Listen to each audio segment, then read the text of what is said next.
Hello everyone! Ito na naman po ang inyong kusinera ng Wim Marvin Cooking Lifestyle. Sa araw na ito, gagawa tayo ng chocolate cinnamon roll. Dahil may tira tayong dough na ginawang pizza, gagawin natin siyang cinnamon. Ito yung pizza na ginawa natin, mini pizza. Ito ang ating leftover o tirang dough. Gagawin natin siyang chocolate cinnamon roll. Ayan, kasi ang dough na ito is all-purpose. Pwede sa tinapay, pwede natin gawing cinnamon or pizza or kahit anong pastry. Ayan, lagyan lang natin, i-flour lang natin ang ating working surface at i-flatten ang ating dough.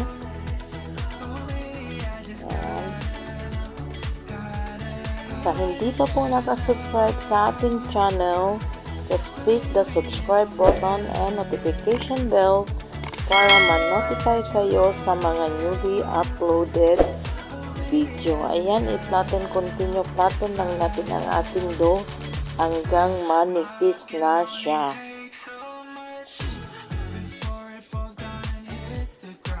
Doon sa gilid ang ating mga assistant naglalagay ng cheese sa ating pizza. Yan, continue rolling. Yan, urong natin kasi lumalaki na yung ating dough.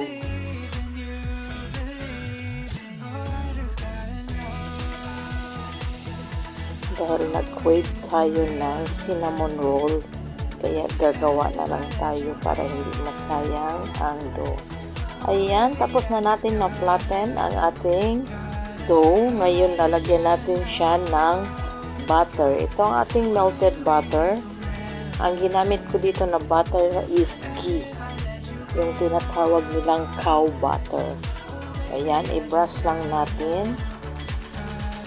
Kailangan lahat malagyan ng butter para ang butter is nagpapainta ng flavor sa ating cinnamon or sa ating cinnamon roll or kahit sa ano natin ginagawang tinapay. Pag may butter, lalo na yung sa ensimada, masarap po ang butter.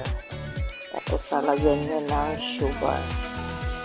Ayan, lahat ng surface, i-brush lang natin siya. Ang purpose ng paglagay ng butter para magdikit yung ating mga ilalagay na powder mamaya at saka manunuot siya sa ating dough at saka mag-aano siya ng sarap, dagdag sarap sa ating pastry. Ayan, i-brush natin. Tapos after brushing ng ating butter, lalagyan natin siya ng chocolate powder. Ang ginamit natin is Nesquik.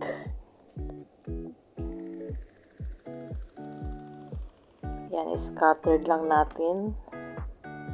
Depende sa inyo kung gaano kadami o gaano kakapal ang chocolate powder na ilagay ninyo. Ayan.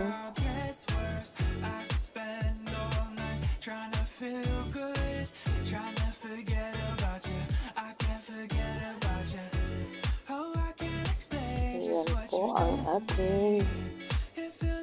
Ayan, continue lang. Again, sa hindi pa po nakasubscribe sa ating channel, just click the subscribe button and notification bell para ma-notify kayo sa mga susunod na video natin at sa mga iba pang mga klase ng lutuin. Ayan, after natin malagyan ng chocolate, ito ang ating cinnamon powder. Ayan, ground cinnamon.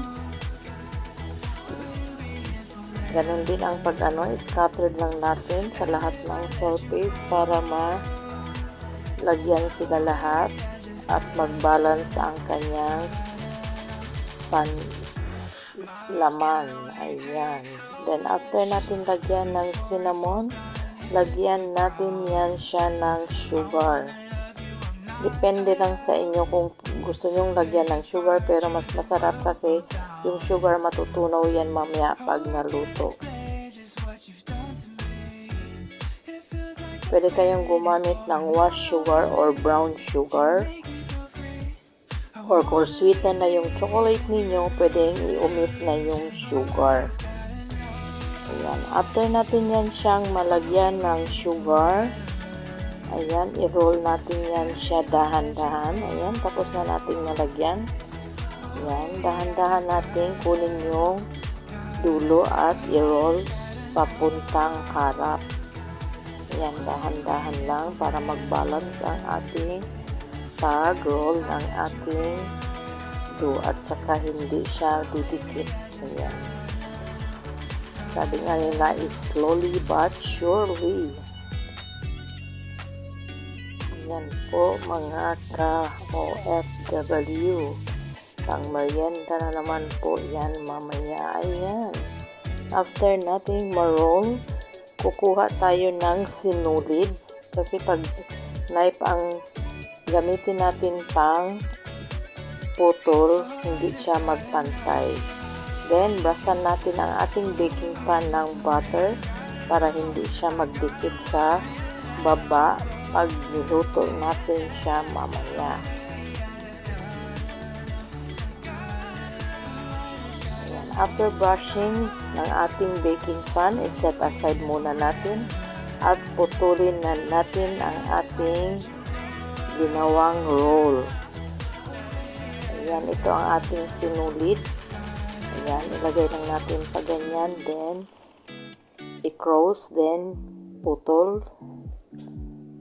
O, diba, ang ganda ng pagpaputol niya, pantay. Depende din sa inyo kung gaano kalaki ang gawin niyong pagkat sa ating ginawang tinapay or cinnamon roll. Ganun lang ang technique ng pagputol niyan para maganda ang pagputol at saka pantay-pantay. Hindi. Kasi pag kutsilyo, hindi yan siya maggaganyan ang pagkaputol niya. Yan mga ka-OFW, may pang merienda na naman tayo mamaya. Happy tummy na naman. Ayan. Pagkatapos nating putulin ang ating dough, ayan, i-rest muna natin siya ng mga 10 to 15 minutes para mag-relax or mag-rise pa ang ating tinapay. Ayan. Takpan natin yan siya ng malinis na cloth or cling film at i-rest natin siya ng 10 to 15 minutes bago natin ilagay sa oven. Ayan, takpan natin. Then, i-set aside. After 15 minutes, ito na yung ating ginawang roll. Ito ng ating oven na preheat na yan siya sa gas number 4. Ayan, iluto natin siya ng 20 to 25 minutes. After 20 to 25 minutes, ito na ang ating chocolate cinnamon roll. Gagawa naman tayo ng kanyang toppings or sauce. Pwede kayong gumamit ng powdered sugar kung ayaw nyo ng ganito, or pwede din gumamit ng condensed milk. Yan, itunaw lang natin ang ating sugar kasama ang ating liquid cream hanggang mag-thicken lang konti. Ayan, ganyan ang thick ang consistency ng ating hinahanap, parang condensed milk lang. Then, ibuhos natin siya dyan. Pero kung ayaw nyo ganito, powdered sugar na lang ang gamitin. Ayan, mga ka-OFW. Para-paraan lang para mayroon kayong happy tummy, mga merienda. Ayan na. Tapos na ang ating ginawang chocolate cinnamon roll. Mag-testing na naman sila mamaya. Ayan na. Habang mainit-init pa, pwede na tayong kumain. Yan, at magtikim-tikim. Yan mga ka-OFW, bon appetit.